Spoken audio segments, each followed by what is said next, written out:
All right, here we go. What is going on, everyone? Welcome back to another episode of the Reyes Reflection Podcast. Remember to subscribe for free on Apple, Spotify, Google, YouTube, and iHeartRadio. And, of course, follow me on Instagram at I'm Nathanael Reyes. And that's on TikTok as well. Now, my guest is very talented. I'm super excited that he took some time out of his day to come chat with me.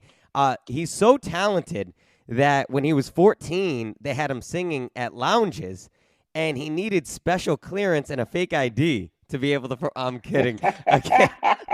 I'm kidding about that last part, but he is a family man, a fighter, a songwriter with many great hits. Some that he said he was doing love songs at 11 years old, so I can't wait to hear about that. He's a contestant of season 23 of The Voice. So without further ado, please welcome Jamar Langley. Thank you for coming on. Oh, man, it's a pleasure to be on. Hello, everybody. Hopefully everybody's having an amazing day, as great as mine is. Yeah. It's a pleasure to be here, man. Thank you. Yeah. So talk to me a little bit about those love songs, because, I had some heartbreak at a young age, too. So in those prepubescent years, you said that they were appropriate. What was some heartbreak songs and things like that you kind of wrote? Man, so one of my songs was his kiss as good as mine. Oh, I love it. So yeah, oh man. And it's crazy because one of my brothers still have that on like actual CD. No way. So like, yeah, I'm so young, man. I'm literally like 14 years old, like singing, it's the hardest thing I ever did, trying to forgive and forget. Yep. Though I think about it all the time, was his kiss as good as mine? I'm like, what made me write this stuff?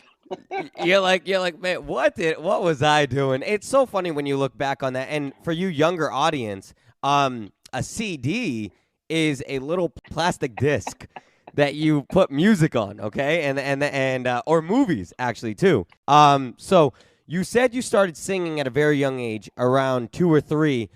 What and who were some inspirations for you to kind of get into that world musically? As a younger person, 2 or 3 years old, it was my mom and dad, man. I always tell people they were the first superstars I've ever seen. Yeah. My dad playing guitar, my mom singing. So like to me, at that age, they were like the stars, you know what I'm saying? Yeah. So like from there, between playing like singing in church and everything, my mom kind of groomed the singing in me. I mean, like she always says, I used to sing to you before you ever came out. Oh. And she was like, you just came out basically returning the favor. Like you came out singing. You're like, what? You were using the umbilical cord as a mic, she said. No, yeah, all that, right? Yeah, but like it started there, man, and it grew from there, and eventually me and my brothers begun to sing together as well. So it just became like a family affair, man. Yeah. So let's get into that. You said you formed a group with your brothers, singing in lounges, things like that. Where do you fall in line with your brothers? How many of there are you? Where do you fall in line? I'm the last of the brothers. Oh, so you're the baby. Yeah, I'm the baby man. So automatically you already know what I'm the baby of the family. Let's start there. Oh, okay. Like I'm the last one, okay, of 8. But out of the brothers, you can imagine like growing up being the singer. So you have to kind of prove yourself a little bit as one of the lead singers, you know what I mean? Especially as the baby. I mean, can you imagine that? Like they're like, man, we're letting the youngest do this. Come on now. Yeah, right, really. But like once they saw that the gift was like had developed in me like really fast, they didn't have any problems really letting me be the lead singer. It made sense. Yeah. They're like, all right, he's clearly the most talented. Ego is not my amigo. I'm gonna go ahead and let him take the reign. Yep. This is true. Yes. I really enjoy that you and your family are able to bond over music, because for me, I grew up a bunch of brothers, and some of us had similar interests, but some of us didn't as well. Mm-hmm. And whereas you were able to grow a connection and bond with music. So I think that's just super impressive. So I wanna transition into this. You said on the show that you were in college prior to trying to do this music career, but you had to put it on hold as well. Yes. And we'll get into all that. Where'd you go? What were you studying in college before you had to make that decision to ultimately leave? So in college, I was studying up. Well, I went to Morris College, which is in Sumter, South Carolina. It's a very small HBCU, Oh, I love and HBCUs. Yeah. I was, yeah, man. I was studying marketing, music Okay. marketing, and I was also studying business Hmm. because for some odd reason, I wanted to go into real estate. Like, Yeah. it just seemed like a good thing to do because I come from a place where people actually build. They building things like building things up, building houses up. Yep. That's like a thing where I'm from. Because small town, everyone's building on their house. Everyone's adding something to the house. Everyone's adding something to the yard. So it's like, man, like when I first discovered real estate, I was like, man, it would be nice to go into real estate. Like I'll build my own house and then I'll sell it. You know what I mean? Like that was my mindset at least. Yeah. But I went to college for major in business, minor in music marketing. So you said that you South Carolina, was that correct? Yes. That's where you were born and raised, right? Yes, I was born and raised in South Carolina. Nice, nice. And then you moved to Atlanta, right? Yeah, I moved to Atlanta in 2011 Hot Atlanta, for Georgia. music. Nice, nice. Hot Atlanta, Georgia. So you stopped going to college and doing studies because you found out you were expecting a daughter, right? Yes. How difficult of a decision was that? Because obviously, there's the joy of having a daughter, but then also there is that, like you said, you had to know, hey, I have my music, I have my college, I have my daughter coming up. Obviously, the daughter's the biggest priority. I have to let go of some things, and it Mm-hmm. seemed like you had to let go of college and music at around that time. Is that right?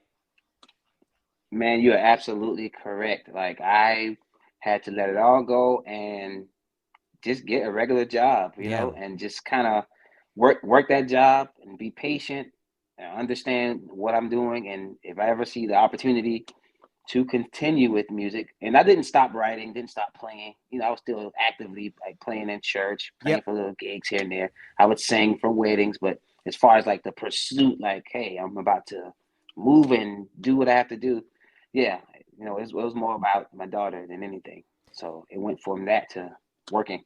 As an individual, that must have been tough for you to give up something you love in order for someone you love, obviously, which as Yes. parents, like you're sacrificing everything for your child, and you would in a heartbeat. Nobody's disputing that. Hmm. But it must have been just a very hard thing giving up something you love and that you want it to be your profession and if you love what you Hmm. do, it's never work. You make your passion your vocation.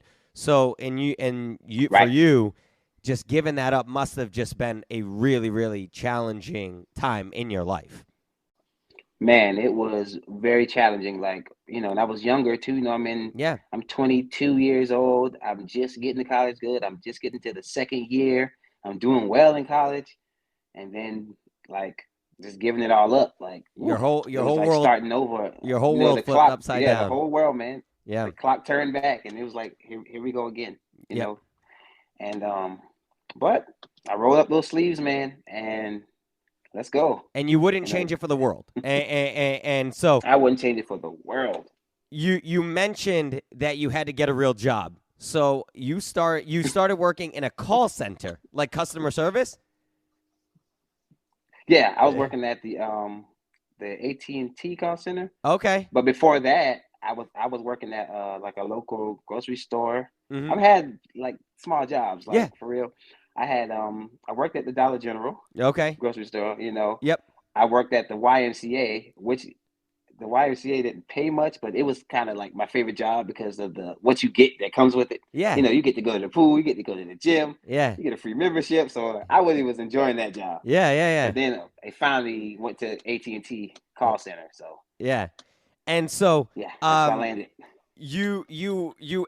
you shared a little bit of that you quit that call center job. Yeah. Um Please, to pursue the music career, please share the quitting story again because I heard it and I was like, I gotta ask him to share the quitting story.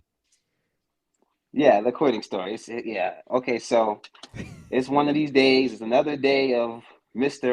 Because I was employee of the month like almost every month. Yeah. So I had already figured out the whole call center, how to do it. I did all my extra steps, boom. And I was also the guy that was saying happy birthday to everybody. People would write me on the computer and the email, hey, so and so's birthday on row number 6. Do you think you could sing a happy birthday? I'm like, yeah, I'll be over there in a minute. Okay. So it's like another day at the office. Just happy birthday. Come on, let's do this.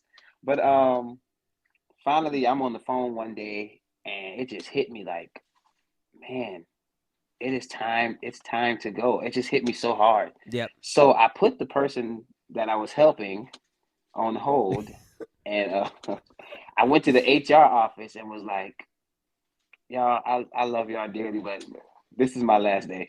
I gotta go pursue. I gotta go pursue my dreams. Like literally, those are my exact words. Yeah. And they were like, "All right, yeah." Like they were celebrating me. Like, "Yes, quit. Yes, go ahead. Woo, we're rooting for you."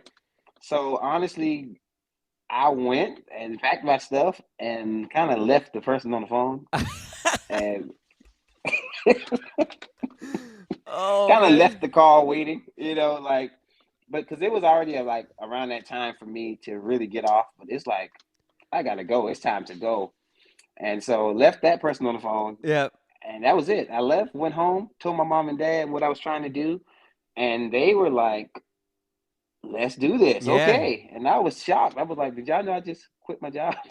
Now let me ask you this: how long was the person on hold before you got up and put them on hold? Because there are times where I've waited on hold for 45 minutes. And so it's like, imagine 45 minutes on hold, and then the person goes, hey, hold on a second, and then they just all of a sudden don't come back. Do you know how long they were on hold beforehand? Man, I'm like, yo, are they still on hold in 2023? Right? I don't know. Like beforehand, they had just called. I was probably on the phone with them probably like 6 minutes. I did my spiel. Welcome to AT&T. Thank you for calling. This is Jamar Langley. How may I assist you all today? Doing, the spiel that you had to learn. But like I was already good into helping them with their bill, discussing everything. And it just hit me. I was like, could you hold, please? And it was just like a light that came on in the moment. And I just got up and went and told them what I had to tell them. And that was it. Like, that's got to be it one of the really best quitting happened stories that ever. fast. That's got to be. Man, listen, that's definitely top 10. I even believe it's top 5. Yeah, that's got to be. But I mean, all jokes aside, I think that's really awesome for you because, to be frank, I don't think enough people do that. And I don't mean just leaving people on hold. I mean, I don't think enough people sit and reflect and say, am I happy right now? Am I pursuing what I want to pursue? And so I think that sometimes, we need to throw caution into the wind, and we need to go ahead and say, I'm going to go ahead and do this and just see what happens. Because the worst that can happen is you can always be told no, and you can always just get one of those jobs again. But you pursuing what you want to do, that's you. We're on this earth. I believe, we're on this earth one time. Do the best that you can. Live your life to the fullest. On my Instagram bio, I have here for a good time, not a long time. So just come on, man. Make it happen. So you know what? Even though we just met 15 minutes ago, I'm proud of you. I for what that's worth. And you would have even gotten the concept of trying to get on The Voice had you not done this. So I've never. I want to talk about that. Yes. When did being on The Voice become a reality for you? When was it something that you were like, I'm going to do this. I'm going to go ahead and try to live it out through The Voice? Now, when I first saw The Voice, it was season 3, right? Mm-hmm. And that kind of piqued my interest because it was still fairly new. Yeah. Season 3 is fairly new on TV. And I'm like, wow, okay, it would be cool to be on a show like that one day. You get national exposure for your talents. But like, I never, even with that, never actively pursued it. I just kind of kept pursuing music full level here in Atlanta. Just going through like you said, going through all of the no's, hearing all of the, hey, we can do this, and just the spill of music that independent artists go through. And it was this year that it actually made sense to me after all this time. but I still didn't really pursue it.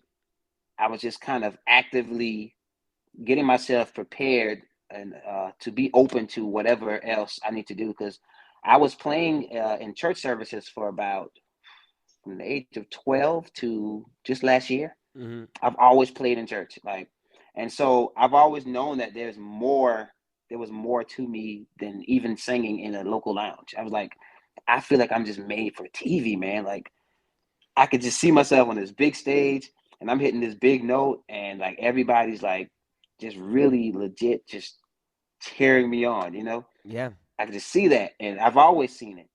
And it wasn't until I finally resigned from what I was doing, you know, just being confined to one part of my gift, you know, which is, you know, and I'm one great bass guitar player.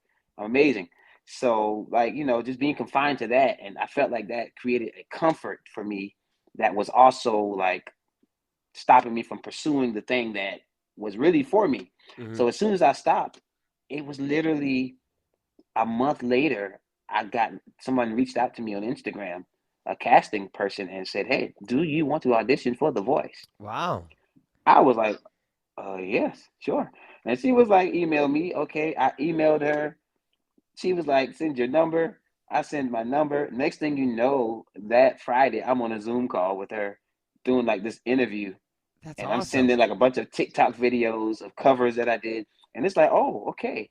So instead of being on season 3 or 4, I'm on season 23. It's Yeah. like, okay, wow, like here I am.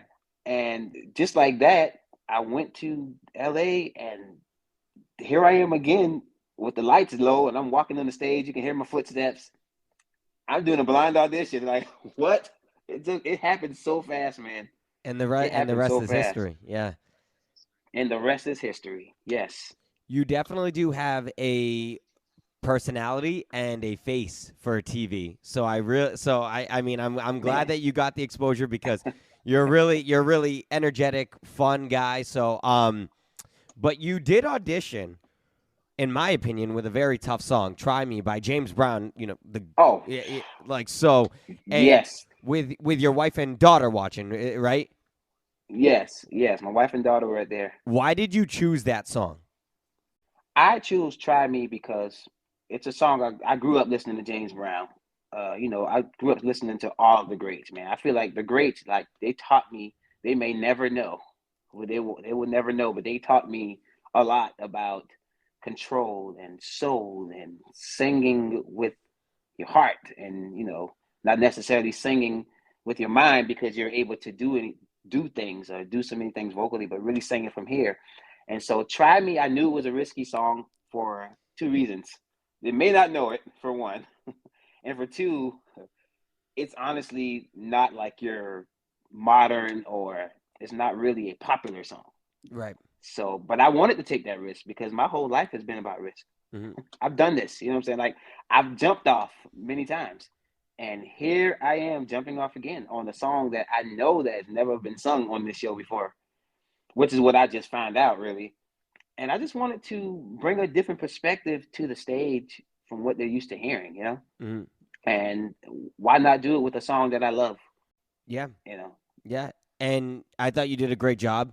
How much did it mean to you that your daughter was there? You know, I we talked earlier in the episode that you had to put music aside to help raise her, and she was there watching you pursue your dream. How much does that mean to you? Man, just to think about that question, and I'm smiling because I'm like, I gave it up when she was born. Yep. And here she is at 14 years old looking at me on the stage. That's such a testament to not giving up on what you know you're supposed to do, man. Yep. I felt amazing because even in certain parts, I looked over there and I sung to them in the corner. I guess the camera really didn't capture that moment, but I think someone in the comments caught it and was like, "Whoa, did you see him singing to his daughter over there?" Yes, you're right, because I want her to always know that you don't have to really, and I tell her this often, you don't have to give up what you love, even if it's taking longer than what you expected it to take. Like, you don't Right. have to give it up. It's just not your time yet. And for me, it felt so like surreal. Like I was like in a dream, man, just I'm on stage seeing myself, and here's my daughter to the right of me, like, and she's seeing her dad like sing, and then to see the chairs turn around, like, I just created a memory that she'll never forget, Yeah. And she saw it's it like, live. yeah, she saw it live, and what a gift to give to my child. You know what I mean? Like, that's better than any Christmas gift I can ever give her. Yeah. In my opinion. I read something that said there's no greater feeling as a parent when your children are proud of you.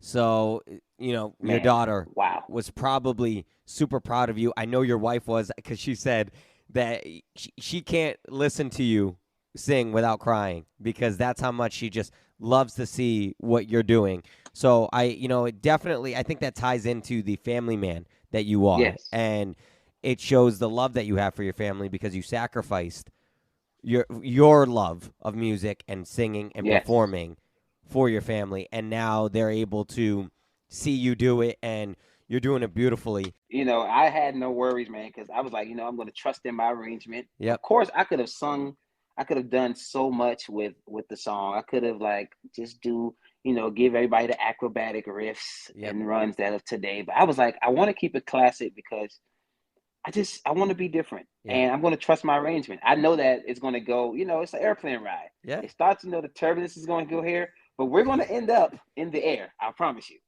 So it's like I just felt like someone was going to turn around near the end, because I knew I had that big note coming for them. And, I was setting it up, and I was singing to the crowd, and everybody was woo. So I knew they wanted to turn around. They were like itching, like, what is he doing back there? He's not even singing it, and the crowd's going woo. It was the spin move. You know what I mean? Yeah. I like I said, your stage presence was phenomenal. I was like, wow, look at him go. He's enjoying it. And again, I think it showed the confidence. It showed the strength to be able to see your family, and you were able to kind of feel that crowd energy. I thought you did a great job. I mean, regardless, they turned around, but regardless, I thought that you still performed really, really well. And again, a very challenging song, one that not many people know, so it's going to be harder to kind of get people to feel it. But I think you, Jamar, showed your character as a person, and that's what people felt. So, absolutely, man. Which makes it challenging when the coaches are turned around, because they can't feel that yet. They can't see that. But I'm sure when they look back on it, they're like, yeah, we made the right choice by seeing that. Yep. Yeah. Yeah, exactly. They were like, okay, he was performing. Okay. Yeah. Wow. All right. Wait, maybe we all should have turned around. Like, exactly. Yeah, I get it. Yeah. But I like taking those chances like that, because it also introduces them to a new sound at the same time. Yep. Because I'm looking at it, okay, when the chairs turn around, or if they turn around at the time, I'm like, okay, well, I just kind of cracked the code on something a little new that everyone's not used to hearing all the time. Yeah. So when they turned around, I was like, oh, I did it. I think what separates you from others is, while you were singing the 90 seconds, most people would almost be a little discouraged, and they would be kind of shying back. You almost got stronger as that happened. So I think that just shows the testament of you and your strength, because and your confidence as well, because it was like, nah, you know what? I'm going to go for it. You got to risk it to get the biscuit.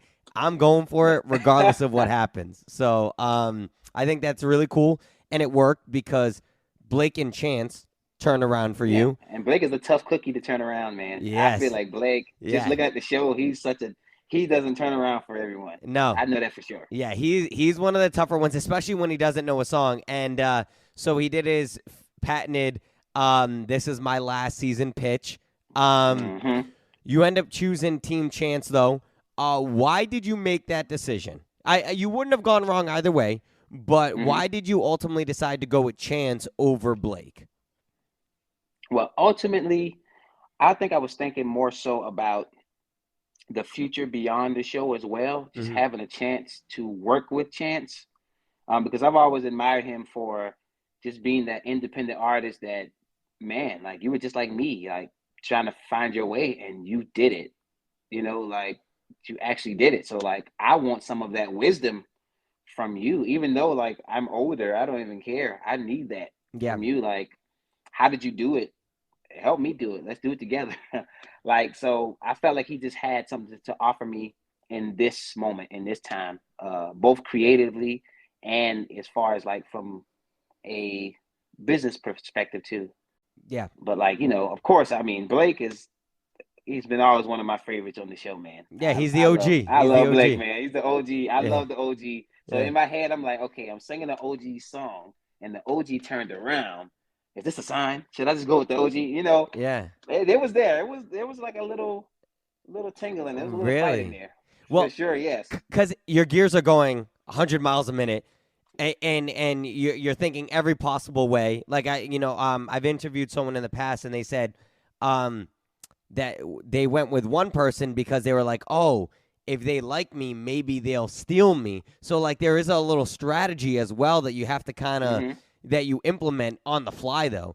But yes. Again, you wouldn't have gone wrong either way. To work with one of the best in Chance the Rapper. So, yes, you're getting ready for the battles now. You battled Mariah. How was the coaching from Chance while you were prepping for those battles? The coaching from Chance, man, honestly, and he didn't say a lot to me, but he gave me like just key nuggets that for some may not be a lot, but for me, it's like, okay, I heard you. And he was just saying, make sure that I'm, tapped into the song. And because Gravity is a song I've been singing for a while, it's just one of those, come on, man, no one can resist the song. Yeah, No John matter Mayer, what you do. The words are just, it's just Gravity. So I'm like, you know what? He's right. Let me make sure that I'm not just up here singing because I have the skill to sing. Let me make sure that I'm like totally tapped in to these words to the point to where when I'm singing this song on stage, you're going to think that I wrote the song. Yeah. Because of what I'm bringing out of the words and how I'm actually making it sound, like from a perspective of feeling, soul, and just being intentional with what I'm doing on stage. So like he was like, that was his biggest thing with me. Just like make sure that you're all the way in it. Like just like you sung it here in this rehearsal, stay in it. No matter if it doesn't matter if you sing it a million times, because you can get tired of it. Just make sure you stay in the vein of whatever these words are like telling you. Now, did Chance choose a song for you guys? Yes. Okay. Yeah. Okay. Wow. Yeah, I didn't know what we were going to get, so I was just ready for whatever. Wow. Okay, so that's how that works. Okay, yeah. So wow, that must be challenging then to like maybe in some instances, obviously you knew this, but in some instances there might be some people who've never heard of that artist or never heard of the song. So to try to put their own spin and their own, rendition of it might be a little challenging. But you sang a song that a lot of people know, and an artist that a lot of people know, John Mayer, Gravity. So Blake said one of the compliments that he gave you during the battles was he said that you should have a record deal by now. What was it like to hear a compliment from somebody in the music industry of that magnitude, to get a compliment like that? Honestly, it was like a reminder and a refreshing thing that, okay, I'm not just a happy birthday singer from the AT&T call center. I'm an artist, okay? That's what I do. Like, yeah, this is what I want. I wanted the world to see me as not just a great vocalist, because I feel like that kind of puts a small bubble on it. Like, yes, I am an artist. I'm the guy that if I leave the show today, you can put me on tour with John Mayer, with Coldplay, with her, with all of these great artists, and I'm just right there. Like I'm right in the mix. And it was like a solidifying moment for me, because I'm like, man, this is really, if I were to go home today, thank you. This is what I needed to hear. Yeah. I knew it, but like now just hearing you tell me, it gives me that much more of like assurance that what I'm doing is what I should be doing. Yeah, that you made the right choice of walking out of AT&T. Yeah. There you go. Yeah, and I still have the name tag. I think I lost it by now, but I definitely had that name tag. I didn't get that last check. Just to let you know. That is awesome. Yes.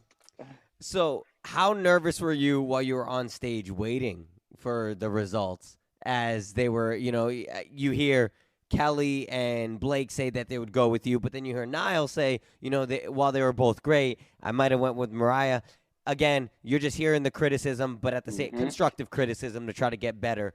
But how nerve-wracking was it for you as you're sitting there? Because there have been times where even though some of the other coaches, they say, oh, I'd go with this artist, but then the coach chooses the other one. So even though there is, hey, you have two saying, hey, I might go with Jamar, there is also that possibility where they go with Mariah. So how nerve-wracking was that for you? What were some feelings that you were feeling on that stage? Man, on that stage, I was like, just choose one. Come on. Yeah. Because you can see in my face, I was standing there, all the adrenaline from performing had already kind of went a little bit. So I'm standing there like on top of my stomach growling right now. This is a little nerve-wracking. Yeah. So, man, I was up there like, okay, so choose, let's go. Just say it. Yeah, and just make it happen. All of the like the in-between where everybody's like just sitting there quiet, looking at Chance, and Chance is looking at us. And I'm like, just say a name, man. I'm ready. I'm ready to embrace whatever you say, whatever comes out of your mouth. Yep. And he said, Jamar. I said, oh. Like everything I just got sleepy immediately. All of my adrenaline just like went out. Like I was like, it's almost like a crash. It's like, woo. No, for real. Yeah. It was like literally a crash. Yeah. And man, but yeah, it's intense up there when you're sitting there and you just, and you beside someone that you've developed a great bond with, someone like Mariah, who's like I told her, she was a little sister to me when I met her. And even after, she's always going to be that little sister. So it's like, man, to see that one of us have to go. Yeah. That was tough. Yeah. But I was ready to embrace whatever they said, man. Yeah. Whatever it was coming out. And you did great. Again, you performed well. I think your stage presence is just top notch. So I think that's awesome. I know that you can't spoil anything because now you're in the knockouts. But what can we expect from you in the knockout without any spoilers, obviously? But just, what can we expect from Jamar coming up? Honestly, another level up. I'm gonna leave it right there. I love it. That's it. Next level, leveling up. The next leveling up. It's like, I'm that type of person, man. I'm always pushing to level up, and I'll just leave it right there. You have a very strong, subtle confidence in you that I think a lot of people like. I love that because it's not braggadocious. It's not, hey, I'm better, but it's like, no, I know. And like I said, it just, I think it's one that's should be tried to be I'm trying to say, I don't want to say copied, but like almost like an inspirational because hearing you say like, like I'm leveling up. There's always the next level. I love that because for some people it's like there's this little sense of self-doubt. And again, I think this all just circles back to your confidence of being young as a child, singing in lounges and things like that, but then also risking it all to go and pursue this. So love it. Thank you so much. I'm going to hit you with some rapid fire questions if that's okay. Are you ready? Let's go. All right. Here we go. All right. What is your go-to dessert? What's your favorite dessert? Key lime pie. Ooh, yeah, that is a new one. Really? Okay. Yeah. I like new stuff. Let's go. Is there someone who makes it that that you're like, that's the one? Or is it like you're pretty good with all of it? Honestly, I'm usually pretty good with all of it, but my aunt makes it like the best. Yeah. Like, yeah. She's a pie baking machine. Okay. Yeah. Auntie, I love you. Shout out, Auntie. We love you. We love you. Exactly right. Does pineapple belong on pizza? Yes. Oh, okay. Yeah. Formerly known as the Hawaiian pizza, baby. Let's go. Yes. I love it. That's controversial. Some people are like, some people are very steadfast on that. Nope, fruit does not belong on it. So, not music related. Okay. And obviously this could be a softball answer of saying spending time with your daughter and things of that nature. But, as an individual, what is your favorite hobby? Oh man, basketball. Oh, you ball. Nice. I played Division III college ball. Really, man, I played through high school. I had a scholarship for Johnson C. Smith University, but I fractured my right ankle in 11th grade. No way. Yeah, I went down, man. Yeah. And we missed the championship by a game that year. Oh. And since then, I was not able to bounce back. On my 12th grade year, I was struggling so bad. Yeah. Like, but I still go out there for workout and, keep yourself in shape, man. Nice. But that's what's up, man. We got to get up. Yeah, I Come know. on, you can I would love things, to. Man. No, you're not wrong though, because even I tore my meniscus 2 years ago. I had surgery last year, and I went through the process. And there are times where I have a self-doubt of man, is this knee weak? Is it not strong? And even sometimes when I feel a little soreness in it, I'm oh, it's bad. So I can't imagine for someone like you who fractured their ankle, and you're at a point where you're balling, playing well.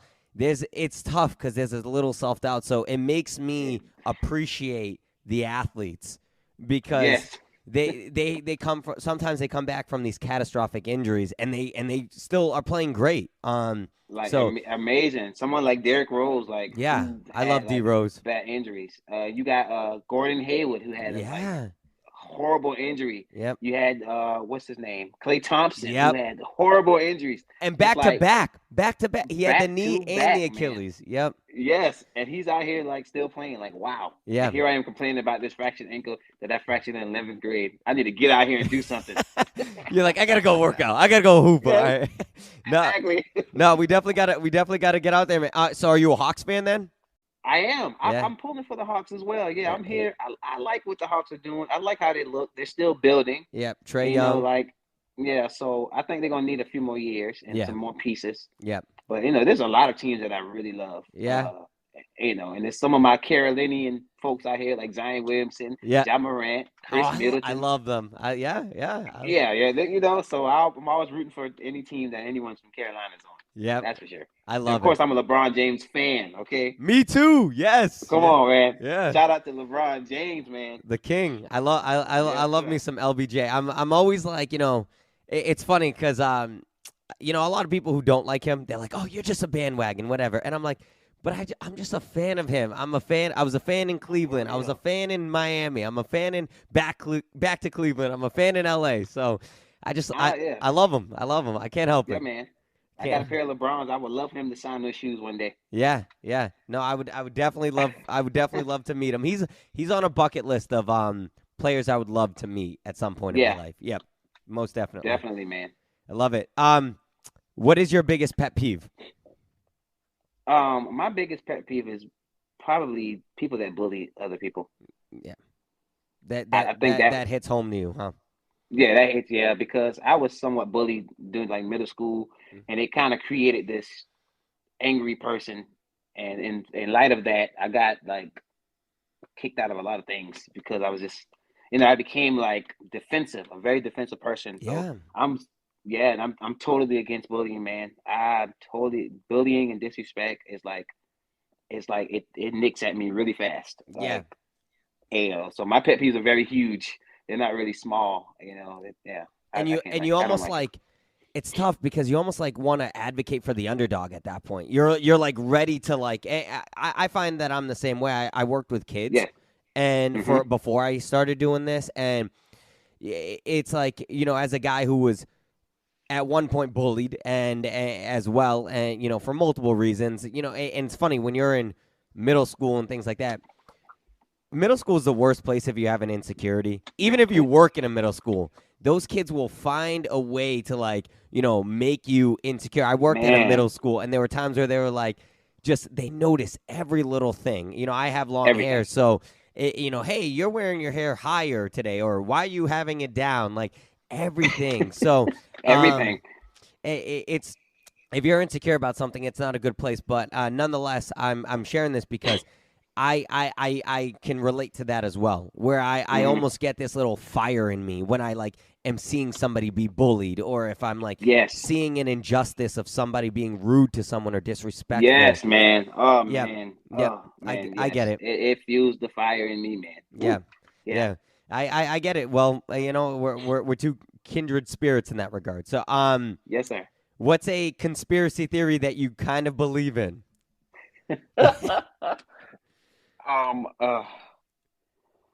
Conspiracy theory I kind of believe in is the clouds are fake. Oh, I've heard that one too, and you know what? Sometimes I think that too. I'm there's there's got to be some. I'm there's got to be some simulation here. I mean, what is going on? Yeah. I remember when I was smaller, The clouds used to be so high up in the air. Yeah. Like now, it feels like I could throw a rock into the air and like hit a cloud. Yeah. Like where does this come from? It's this weird. It's strange. Yeah, to me. And it's crazy when you're on a plane and you're like over them. I'm like, wait, what is this? Like, huh? You know what I mean? yeah. It's the strangest thing, man. Like, I literally just went through it. Like, how does this like, how does it, like, what? Exactly.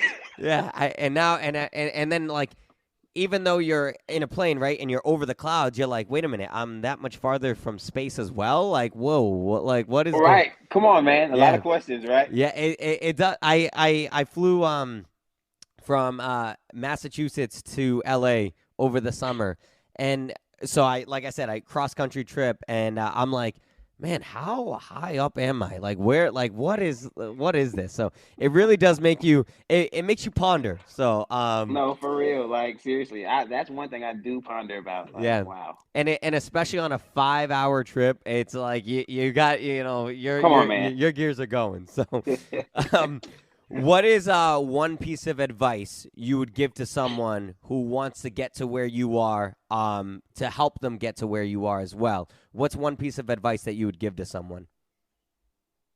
I would say be patient, but honestly, work hard in silence. I love that.